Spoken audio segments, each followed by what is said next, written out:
I'm Jake. I'm Jake. And I'm Walker. This is our Pecha Kucha on Garbagology, the study of garbage alternatives and finding ways to use our waste efficiently. Currently, too much waste is produced, and if we don't find ways to put it to use, then we will run out of space. Our first alternative is turning garbage into ethanol. This is a diagram showing the various steps included in the transformation of trash into usable fuel. The process begins with feedstock pretreatment, gasification, synthetic gas conditioning, and catalytic synthesis of syngas. Right now, oil is being mined in order to heat our homes and power our cars.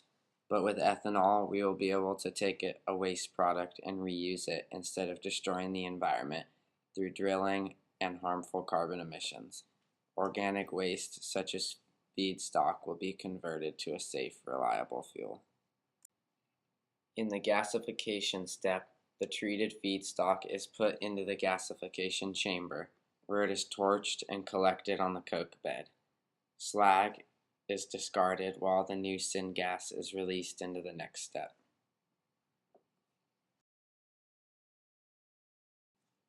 In the synthetic gas conditioning step, the gasified syngas is cleaned and conditioned. This removes all byproducts with water and creates a pure form where it is prepared to be converted into ethanol.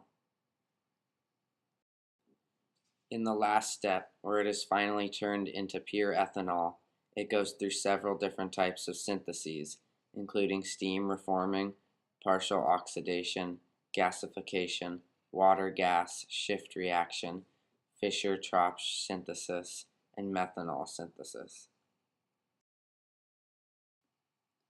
Our second alternative is converting wasted heat into energy. The advantage to this is eliminating ozone-depleting materials. This waste heat comes from automobiles, thermal and nuclear power plants, and factories. Only about 15% of the energy from the fuel you put in your tank gets used to move your car down the road or use useful accessories such as air conditioning. The rest of the energy is lost to engine and driveline inefficiencies and idling. Therefore, the potential to improve fuel efficiency with advanced technologies is enormous.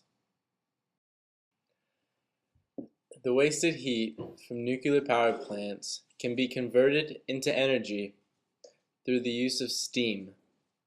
The heat boils the water that creates steam that turns a steam turbine that drives an electric generator.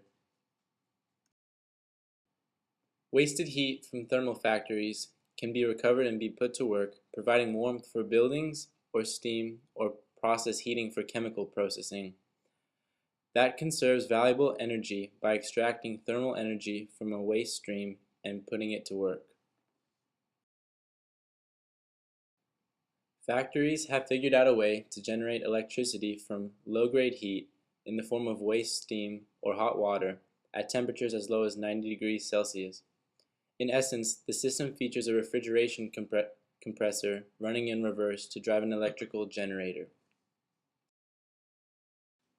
Here we have a diagram on how we gather wasted heat from the atmosphere by extracting the hydrogen from fuel and oxygen through combustion and oxidization and turning it into energy.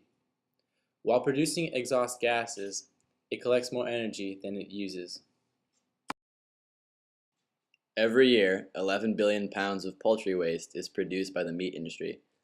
Chickens are stripped of their feathers, inedible body parts, and in some cases, bones. All of this waste is sent to landfills where it does nothing but take up space and emit methane into the atmosphere.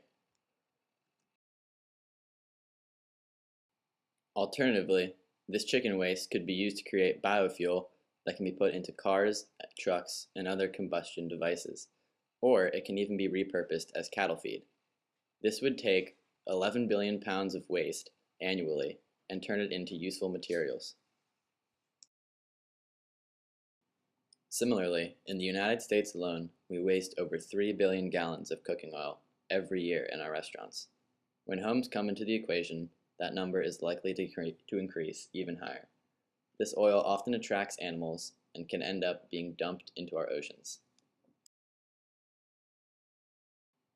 Instead of letting this oil go to waste, garbage trucks could be fitted with the means of collecting oil in addition to garbage, and both households and restaurants could put out their waste oil to be collected by waste management companies on the same routes that they would take normally to collect garbage.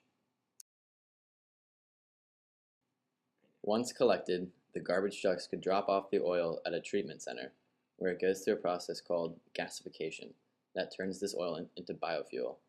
Interestingly, this biofuel could even be used to power the garbage trucks that are a part of the collection system, so the program could be at least partially self-sustaining. Another cleaner form of energy that can be used to power vehicles is hydrogen. Currently, using a process called anaerobic digestion, it is possible to harvest hydrogen from farm waste, such as feedstock and manure. This hydrogen can be used in fuel cells to power cars and trucks. According to the EPA, the average American uses over 100 gallons of water per day, and a large percentage of this turns into what is called wastewater. A process is now available that filters the impurities out of the wastewater, making the water potable once more and turning the resulting sludge of impurities into ethanol for fuel. We have a limited amount of resources on this planet, and it makes little sense to waste them.